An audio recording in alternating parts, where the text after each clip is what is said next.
श्री गणेशाय नमः। हर हर महादेव।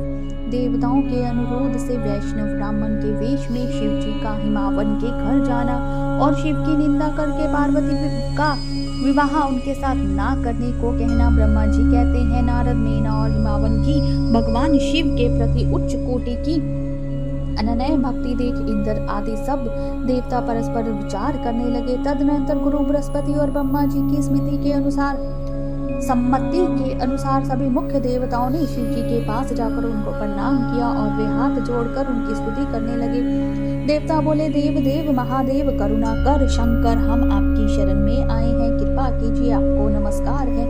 स्वामी, आप भक्त वत्सल्य होने के कारण सदा भक्तों के कार्य सिद्ध करते हैं, दीनों का उद्धार करने वाले और दया के सिंधु हैं तथा भक्तों को विपत्तियों से छुड़ाने वाले हैं। इस प्रकार महेश्वर की स्तुति करके इंद्र सहित संपूर्ण देवताओं ने मेना और हिमावन की अनन्य शिव भक्ति के विषय में सारी बातें आदर पूर्वक बताई। देवताओं की यह बात सुनकर महेश्वर ने उनकी प्रार्थना स्वीकार कर ली और हंसते हुए उन्हें आश्वासन दे दिया। तब सब देवता अपना कार्य सिद्ध हुआ मानकर भगवान सदाशिव की प्रशंसा करते हुए शीघ्र अपने घर को लौटकर प्रसन्नता का अनुभव करने लगे। तदनंतर भक्त वत्सल्य महेश्वर भगवान शंभु, जो माया के स्वामी हैं, निर्विकार चित्त से शैलराज के यहाँ गए। उस समय गिरिराज हिमावन सभा भवन में बंधु वर्ग से घिरे हुए पार्वती सहित प्रसन्नता पूर्वक बैठे थे। इसी अवसर पर वहां सदाशिव ने पदार्पण किया। वे हाथ में दंड, शस्त्र, शरीर पर दिव्य वस्त्र, ललाट में उज्ज्वल तिलक, एक हाथ में स्फटिक की माला और गले में शालग्राम धारण किए भक्त पूर्वक हरि नाम का जप कर रहे थे और देखने में साधु वेशधारी ब्राह्मण जान पड़ते थे।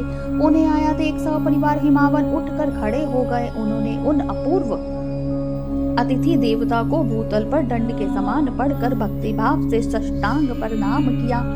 देवी पार्वती ब्राह्मण रूपी धारी प्राणेश्वर शिव को पहचान गई थी, अथवा उन्होंने भी उनको मस्तक झुकाया और मन ही मन बड़ी प्रसन्नता के साथ उनकी स्तुति की। ब्राह्मण रूपधारी शिव ने उन सबको प्रेम पूर्वक आशीर्वाद दिया, किंतु शिवा को सबसे अधिक मनोवांछित शुभाशीर्वाद प्रदान किया। शैलाधिराज हिमावन ने बड़े आदर से उन्हें मधुप्रक आदि पूजन सामग्री भेंट की और ब्राह्मण ने बड़ी प्रसन्नता के साथ वह ग्रहण किया।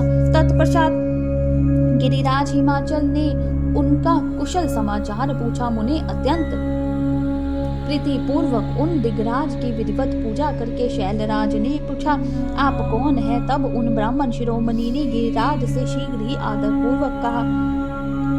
वे श्रेष्ठ ब्राह्मण बोले, गिरि श्रेष्ठ, मैं उत्तम विद्वान वैष्णव ब्राह्मण हूँ और ज्योतिषी की वृत्ति का आशय लेकर भूतल पर भ्रमण करता हूँ। मन के समान मेरी गति है, मैं स्वतः जाने में समर्थ और गुरु की दी हुई शक्ति से सर्वज्ञ, परोपकारी, शुद्धात्मा, दया सिंधु और विनाश और विकार नाशक हूँ। मुझे ज्ञात होता है कि तुम अपनी इस लक्ष्मी सुरीखी सुंदर रूप वाली दिव्य सुलक्षणा अपनी पुत्री को एक आश्रय रहित असंग कुरूप और गुणहीन वर महादेव जी के हाथ में देना चाहते हो। वे रुद्र देवता मरघट में वास करते, शरीर में सांप लपेटे रहते और योग साधते फिरते हैं। उनके पास पहनने के लिए एक वस्त्र भी नहीं है, वैसे ही नंग धड़ंग घूमते हैं, आभूषण की जगह सर्प धारण करते हैं। उनके कुल का नाम आज तक किसी को ज्ञात नहीं हुआ।